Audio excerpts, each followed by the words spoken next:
Hey everyone, this is Kara with Kara Schaefer Moves, and I'm going to go over 5 basic gymnastics positions that can really help your handstand practice or anything that you're working on, especially if it's body weight, whether it's tumbling, gymnastics, or just getting better with your workouts. So the first one we're going to do is we're going to talk about a hollow body position. So this is a very important and standard movement in the gymnastics community. So what we're going for is you're going to be laying down on your back. Your spine is nice and long, legs are stretched out, and we're going to peel our head, neck, and shoulders up as well as the toes. We want to have this big scoop, so thinking about pushing the low back down to the floor. And it's almost as if the base of the shoulder blades are on, and we're just really lengthening out, holding this hollow shape. So if this is a little bit too much, you can always start with your legs in a tabletop position, work your way up to legs straight, and then all the way out. And if you want a little bit more than that, you can always work on extending, your arms up and overhead. Okay. So after that, we're going to move on to an arch position, which really balances the first movement out. So when we think of arch, I always like to explain tight arch in gymnastics. So it's not just we're just arching our backs, lifting up our backs as much as we can, crunching in to get this biggest range of motion.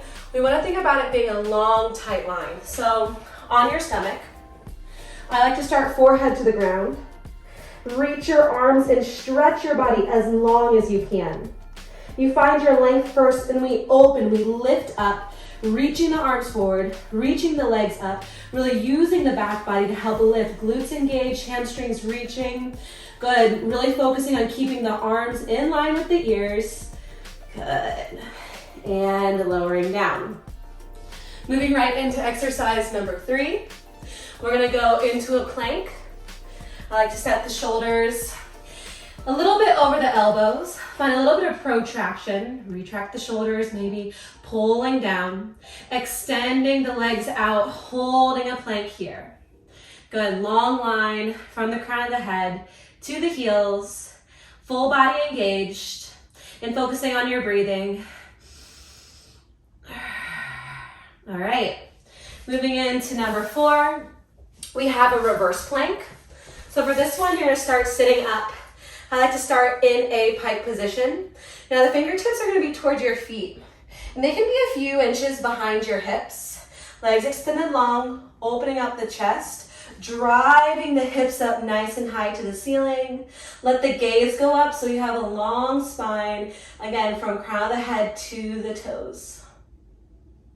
All right, last and final one, we're going to talk about a candlestick. So candlestick position is extremely important. It teaches you how to open up your hips, drive your toes up high to the ceiling. Really important for positions in your back handspring. It is a layout shape, and it really relates to a lot of positions on the bars. So for this one, we're gonna keep it really simple today. Starting, again, in a pike position. And we're gonna start replacing our hands under our hips, kind of like they're going into your back pockets.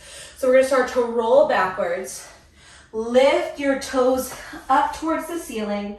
It's very important to make sure you're balancing on your upper back and not your neck. So I always like to say chin away from your chest. And if you have that, it's really hard. Extend your arms down by your sides. It's hard, you see me shaking. So these 5 exercises are great to do maybe 3 times a week. It's going to help you get stronger and get closer to your goals. So follow me for more. If you don't already, follow me on Instagram at Kara Schaefer Moves for all your handstand tumbling tips, as well as Pilates, lifestyle, health coaching, dogs, you name it. Bye.